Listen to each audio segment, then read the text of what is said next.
안녕하세요. 답도 안 나오는 시댁에서 죽기 살기로 탈출한 30대 여성입니다. 저도 제 인생이 이렇게 될 줄은 몰랐어요. 어디서부터 이야기해야 하나 싶은데 결혼할 때만 하더라도 주변에서들 정말 다 부러워했거든요. 저 시집 잘 간다면서 말이죠.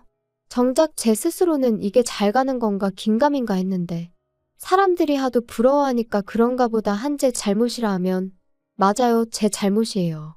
왜냐하면 살아보니까 저한테 부럽다고 했던 사람들까지 다 미워질 정도로 이 결혼을 왜 했나 싶은 게 정말 속이 터졌거든요. 그래서 더는 사람들이 뭐라건 간에 신경 쓸 겨를도 없이 도망치게 됐고요. 남편하고는 대학원에서 만났어요. 둘 다 언젠가 교수가 되겠다는 같은 목표를 가진 사람들이었지요. 그래서 연애하는 동안 다른 연인들처럼 어디 좋은데 구경 다니고 맛있는 거 먹으러 다니고 그럴 여유는 없었지만 나름대로 든든한 동지다 생각하고 서로 의지하며 연애를 해나갔던 게 사실이에요. 그런데 제가 석사를 마칠 무렵 저도 갑자기 왜 그렇게 제 마음이 달라졌는지 모르겠는데 저는 공부가 하기 싫어졌습니다. 문득 주변을 둘러보니 다른 친구들은 나름대로 자기들 커리어도 만들고 그런 와중에 결혼도 하고 아이도 키우고 그런데 저만 제자리에 있는 것 같았거든요. 그리고 돌아보니 교수가 된다는 건 솔직히 뭐랄까. 말하기가 조심스럽긴 하지만 사실 저희 친정어머니께서 아들이 없다는 이유로 시집살이를 호되게 당하셨어요. 그래서 언젠가부터 제 스스로 열아들 부럽지 않은 딸 하나가 되어드리겠다는 생각을 하게 되었죠. 의사든 교수든 소위 그럴싸한 직업을 가져야겠다는 생각도 그렇게 하게 된 거고요. 그런데 그런 생각으로만 살다 보니 저도 모르게 지쳤던 모양이에요. 그래서 친정부모님께 그간의 사정을 터놓고 말씀드리니 아쉬워하긴 하셨지만 동시에 저한테 많이 미안해 하셨습니다. 그런 줄도 모르고 조금만 더 하고 저를 채근하셨던 기억만 난다 하시면서 얼마나 부담스러웠겠냐 고생했다 하시대요. 아무튼 친정부모님의 허락도 떨어졌겠다. 남편에게도 제 결정을 알렸습니다. 이제 공부는 그만하고 다른 길을 가겠다고요. 그랬더니 남편이 저희 부모님보다 더 아쉬워하대요. 고지가 코앞인데 네 능력이 아깝다면서 말이죠. 하지만 저는 정말 요만큼의 미련도 없었어요. 그리고 이후로 그래도 학벌 덕분이라고 해야 할지 바로 대기업에 들어갔습니다. 약간의 잡음이 있긴 했지만 남편과 제 사이도 크게 달라진 바는 없었고요. 그리고 제가 직장 생활 시작한 지 1년쯤 돼가던 시기에 남편이 먼저 프로포즈를 해왔습니다. 남편이 말하길 시부모님이 곧 사업을 정리하고 싶어 하시는데 기왕이면 그래도 현직에 계실 때 저희가 식을 올렸으면 하신다며 말이죠. 이제 와서 말이지만 제가 상상하던 프로포즈와는 거리가 있었고 그래서 좀 김이 샜던 게 사실이에요. 하지만 연애한 기간도 제법 길었고 하니 남편 마음 하나만 보고 프로포즈를 받아들였네요. 그런데 결혼식 올리고 정확히 한 달 만에 시댁이 망했습니다. 말 그대로 그냥 망해버렸어요. 사업이란 게 한치 앞을 볼 수 없는 거라지만 그래도 그렇게 순식간에 망할 수가 있나 싶었죠. 게다가 분명히 남편이 프로포즈를 할 때만 하더라도 사업을 정리하고 싶어 하신다 했지 망해가고 있다고는 안 했으니까요. 정말이지 제 입장에선 마른 하늘의 날벼락 같은 일이었어요. 하지만 제가 이렇게 이야기를 하니 어머님이 말씀하시길 고지고대로 이야기했으면 제가 결혼을 했겠냐며 적반하장으로 나오시대요. 게다가 저희 쪽에서도 사돈될 집안, 그러니까 당신들이 사업을 했으니 여러 가지로 여기저기서 말하기 좋았지 않았냐 하는데 어이가 없어서 더는 뭐라 상대해야 할지도 모르겠더라니까요. 게다가 거기서 끝이 아니었습니다. 박사과정을 밟고 있는 줄 알았던 남편은 실은 저와 마찬가지로 석사까지만 마치고 이후로는 아버님 사업을 돕는답시고 반년 가까이 학교에 나가지 않고 있었더라고요. 그래서 그럼 그동안 교수님이랑 주고받았다는 대화며 연구한다던 프로젝트며 그건 다 뭐냐 따지니 그냥 늘상 하던 이야기니까 적당히 둘러댔던 거라며 그래도 저를 끝까지 속일 생각은 아니었다고 오히려 저한테 그런 거짓말을 할 때 자기 기분은 어땠을지 한번 생각해 본 적이나 있냐는데 피는 못 속인다더니 정말 어머님하고 꼭 닮은 모습에 기도 안 차더라니까요. 그래서 이거 다 사기 결혼이다. 도저히 못 참겠다 했습니다. 그런데 변호사를 만나서 알아보니 이건 사기 결혼은 아니라는 거예요. 제 입장에선 다 속았다 싶었는데 법적으론 속은 게 아니라니 환장할 노릇이었죠. 게다가 그게 다가 아니었습니다. 시부모님은 결국 사시던 집까지 파셔야 했는데 그러고 나니까 말 그대로 거리에 나앉게 되신 거죠. 그리고 남편은 그런 시부모님이 너무나 불쌍하다며 제 앞에서 아주 눈물 콧물 흘려가며 꺼이꺼이 울어댔는데 그런 남편을 보고 있으니 치미는 우라와는 별개로 마음이 편치만은 않더라고요. 그리고 그런 제 마음을 남편도 눈치를 챈 건지 부탁이랍시고 한다는 소리가 우리 지금 사는 아파트가 얼마나 가지? 뭘 얼마나 가긴 얼마나 가. 우리가 아파트 산지 얼마나 됐다고. 우리 샀을 때랑 비슷할걸? 그럼 우리 아파트 담보로 한 1억 정도 대출 받을 수는 있나? 1억? 대출? 뜬금없이 왜? 아니, 이번에 어머니 아버지 집 하셨잖아. 이사 가셔야 되는데 그래도 좀 살만한 집에 가시려면 1억은 있어야 될 것 같아서. 우리가 대출 받아서 그 돈 해드리면 안 될까? 그게 말이 되니? 당신이랑 나랑 결혼할 때 양가에서 1억 5천씩 받아서 이 아파트 산 거잖아. 그리고 이 아파트 공동명의로 샀는데 뜬금없이 대출을 받으면 좀 앞뒤가 안 맞는 것 같은데? 자기 그리고 대출 갚을 능력은 돼? 지금 벌이도 없으면서. 저희가 결혼할 때 양가에서 똑같이 1억 5천씩 받았고 그래서 공동명의로 계약을 했거든요. 그런데 이제 와서 대출을 받자니 대출을 받게 되면 그건 남편이랑 저랑 같이 갚아야 되는 거고 아무튼 어느 정도 정이 떨어진 상태라 그런가 그런 계산까지 하게 되니까 머리도 복잡하고 기분도 안 좋고 그래서 남편더러 그러지 말고 그냥 아파트를 팔자고 했어요. 아파트를 팔아서 당신이 결혼할 때 들고 온 돈 1억 5천에서 1억을 내줄 테니 그거 시부모님 드리라고 했죠. 그리고 나머지 돈으로 우리 두 사람 형편에 맞는 아파트를 새로 사자. 그러니까 남편이 세금이니 이사비용이니 따져가며 난색을 표하더라고요. 하지만 제 입장에선 이보다 깔끔한 해결책은 없다 싶었습니다. 그래서 내 말대로 하는 것 말고는 다른 방법은 없다. 따로 시부모님한테 도움을 드릴 수도 없다 하고 딱 잘랐어요. 참고로 이 무렵엔 남편도 무직이었습니다. 박사 때려치고 쓰러져가는 아버님 사업 어떻게든 살려본답시고 거기 뛰어들었던 건데 사업은 망했지. 박사과정은 뭐 자기가 마음대로 때려친다고 또 마음대로 시작할 수 있는 건 아니거든요. 돈이 없다고 못하는 과정은 아니지만 돈 없고 인맥 없으면 빠듯한 게 현실이고요. 그래서 결국 아파트를 팔고 저희는 방 2개짜리. 그것도 말이 좋아 방 2개짜리지 거실도 없는 작은 아파트로 이사를 했어요. 그나마 돈이 부족해서 친정부모님이 5천만 원 더 보태주셨지요. 여담이지만 친정부모님께서 저더러 뭐하러 이런 꼴까지 봐가면서 사냐고 그냥 헤어지란 말씀도 하셨습니다. 하지만 그놈의 정이 뭐라고 그래도 한때는 서로 의지해가며 같은 길을 걸었다 보니 게다가 솔직히 사정을 모르는 남들이 보면 제가 그냥 남편을 버리는 걸로 보일 것 같았는데 그게 신경이 쓰이더라고요. 그래서 한때는 사기 결혼이라고 혼인무효까지 알아보기도 했었지만 어떻게든 남편 스스로 자리라도 잡게 도와주자고 그리고 그때 이혼해도 늦지 않는다. 제 나름대로 도의는 지키려고 했어요. 그런데 이런 제 마음이 남편이나 시부모님에겐 그저 만만하게 보였던 모양입니다. 작년 늦가을 두 분이 반지하 생활은 도무지 못하겠다 하시더니 자꾸만 연락도 없이 저희 집에 오기 시작하셨거든요. 그리고 하루만 이틀만 하면서 자꾸 주무시고 가시기 시작하셨는데 저는 아침 일찍 출근해서 야근까지 하고 집에 오면 10시, 11시. 그리고 퇴근한 제 눈앞에 놓여있는 건 산더미처럼 쌓여있는 설거지와 밀린 빨래들. 사실 이때까지도 남편은 계속해서 그래도 자기가 저보다 학벌도 좋은데 제가 다니는 회사보다 급이 낮은 회사는 못 간다고 버티고 있었단 말이에요. 그러니까 한마디로 계속해서 백수인 상황이었죠. 진짜 계속 이럴 거야? 하다못해 당신 먹은 거 설거지하고 당신이 어지른 거 청소는 좀 해놓으라고. 내가 무슨 밥을 차려놓으라는 것도 아니잖아. 내가 지금 남편하고 사는 건지 아들하고 사는 건지. 아, 알겠다니까? 너 지금 네가 돈 좀 벌어온다고 유세 떠는 거냐? 그리고 냅두면 알아서 다 하는데 네가 잔소리를 하니까 하기가 싫은 거 아니야? 언제 하든 해놓기만 하면 되는 거지. 나는 뭐 그 정도 자유도 없어. 남편은 제가 조금만 뭐라 하면 목에 핏대를 세우기 일쑤였습니다. 그런 와중에 시부모님까지 오셔서 주무시고 가실 때면 한마디로 아나무인이 따로 없었지요. 그러니 아무리 좋게 생각하고 어떻게든 이 난관을 같이 해결해 나가보려고 해도 도무지 이건 아니다 싶더라고요. 그래서 결국 보다 못한 제가 어머님 아버님께 앞으로는 이렇게 연락 없이 오시지 마시라 했어요. 그리고 사시는 곳하고 저희 집이 얼마나 먼 것도 아니고 교통편이 없는 것도 아닌데 주무시고 가시는 일은 없었으면 좋겠다 했죠. 하지만 이후로도 어머님 아버님은 몇 번이고 저에게 한마디 말도 없이 제 집에 찾아오셨고 그뿐인가요?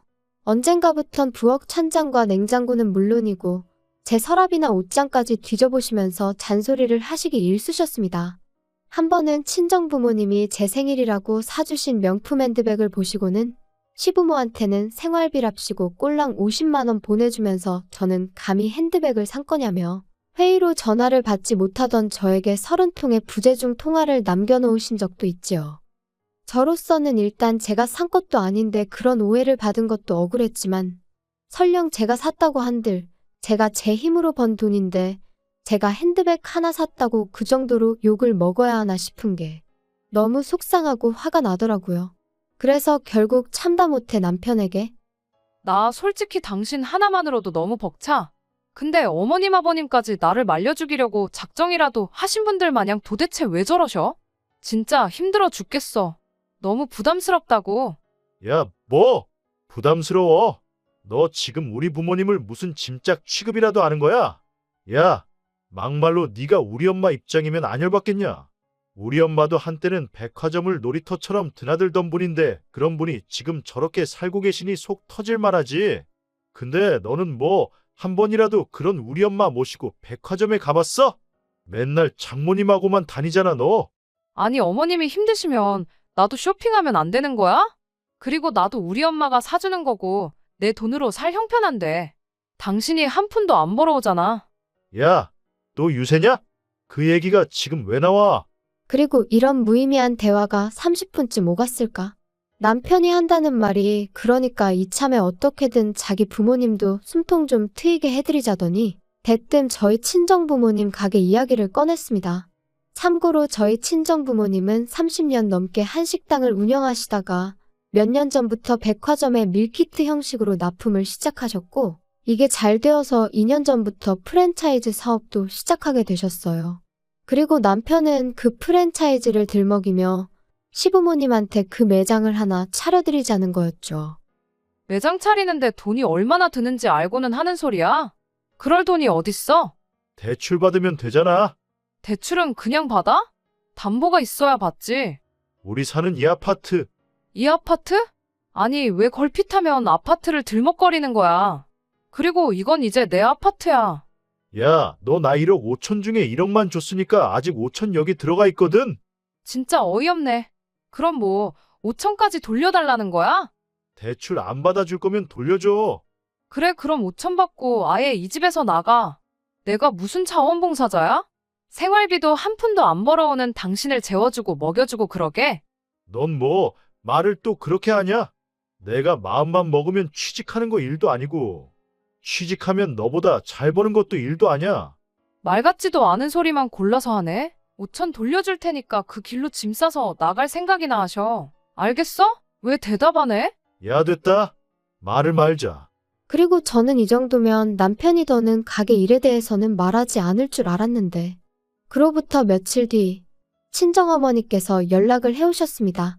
알고 보니 오전에 남편이 저랑 상의도 없이 시부모님을 모시고 저희 친정부모님을 직접 만나러 왔었다고요. 그리고는 대놓고 저희 부모님한테 서울 시내에 매장을 내신다고 하지 않으셨냐며 그 가게를 시부모님과 남편이 운영하게 해달라고 하더라나요? 당황한 친정부모님께서 지금 쉽게 가타부타 결정을 내릴 문제가 아닌 것 같다고 일단 의사는 알겠으니 생각할 시간을 달라며 세 사람을 돌려보내셨다는데 전화를 받는 내내 제 손이 부들부들 떨리는 게 느껴졌어요. 그리고 친정부모님께선 저더러 어떻게 했으면 좋겠냐 하시더니 당신들은 솔직히 내키지 않는다 하시더라고요. 프랜차이즈라는 건 한 매장에만 문제가 생겨도 다른 매장들까지 영향을 미칠 수 있기 때문에 무조건 하고 싶다 해서 이름을 쓰게 해줄 수 있는 건 아니라면서 말이죠. 그리고 저는 그런 친정부모님께 저한테 설명하지 않으셔도 된다, 저는 다 안다, 이해한다 했습니다. 그리고는 저 때문에 내키지 않는 일은 하지 마시라고 저도 원치 않는다 했어요. 그리고 더는 걱정 마시라고 남편한테도 제가 직접 이야기하겠다 했네요. 그날 저녁 남편이 어딜 갔다 오는지 싱글벙글 웃으며 집에 들어오더군요. 저는 그런 남편을 보고 기가 찼지만 할 말이 있으니 앉아보라 했어요. 그리고는 잔뜩 기대에 부풀어 있는 그 얼굴에다 친정부모님이 내리신 결정을 전했습니다. 그랬더니 아니나 다를까 남편이 또다시 목에 핏대를 세우며 사위도 자식이라는데 너무하네 어쩌네 악을 써대더라고요.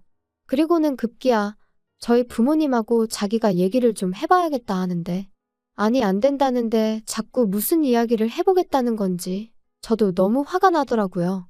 이 인간이 도대체 장인장모 알기를 뭐로 알길래 자꾸 맘먹으려드나 싶고 그래서 싫다면 싫은 줄 알지 왜 자꾸 사람을 괴롭히냐 그만하라 했습니다. 그랬더니 남편이 욕을 하면서 옆에 있던 리모컨을 집어던지는데 비록 제가 맞진 않았지만 정신이 정말 확 들더라고요. 이번엔 리모컨이었지만 다음엔 뭘 어디다 던질지 막말로 저를 때릴 수도 있는 거고요. 그리고 그 생각을 하니 소름이 쫙 끼치는 게 더는 한 공간에 있을 수가 없다 싶었습니다. 그래서 그 길로 말 그대로 도망치듯 지갑과 차키만 챙겨 집을 뛰쳐나왔어요. 친정으로 가자니 부모님이 괜히 당신들 때문이라 생각하시면 어쩌나 걱정이 되고 하지만 그래도 결국엔 부모님 말곤 달리 기댈 곳이 떠오르지 않대요? 그래서 친정으로 향했어요. 당연히 밤 10시가 다 돼서 연락도 없이 딸이 왔으니 친정부모님도 대번에 남편하고 싸웠냐 하시는데 뭐라 말도 안 나오고 긴장이 풀린 건지 눈물만 주룩주룩 쏟아지더라고요. 그리고 그렇게 한참을 부모님 앞에서 울다가 남편이 욕을 하며 리모컨을 집어던지더라. 눈에서 말 그대로 살기가 느껴지더라. 나 정말 언제까지 이렇게 살아야 하는 건지 모르겠다. 이혼하고 싶다 했습니다. 그랬더니 이제껏 말을 아끼시던 아버지께서 남편에게 직접 전화를 거셨어요. 1시간 내로 튀어오라고요. 남편은 예전부터 저희 아버지를 어려워했고 상황도 상황이었던 만큼 불이 나게 온기색이 역력하더군요.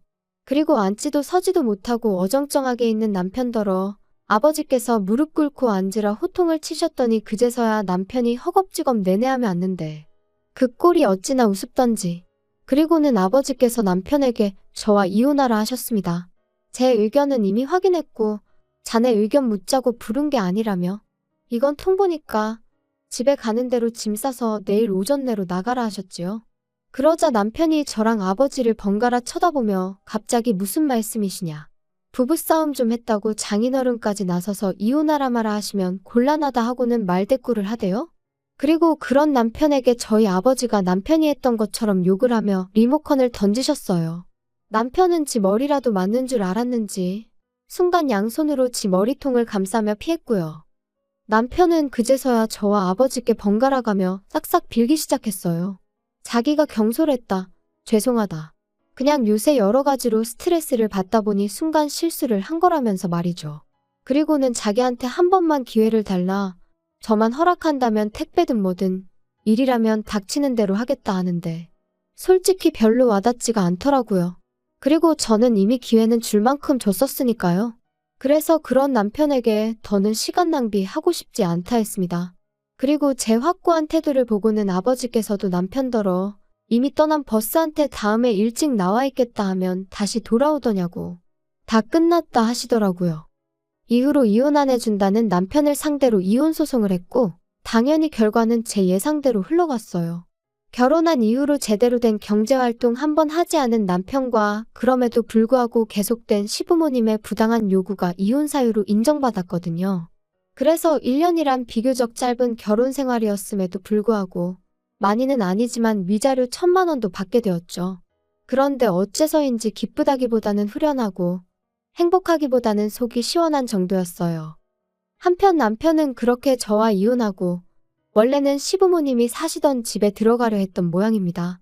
그런데 어이없게도 전세살이를 하고 계신 줄 알았던 시부모님은 월세살이를 하시며 그나마 가져가셨던 1억을 야금야금 쓰고 계셨던 거지요.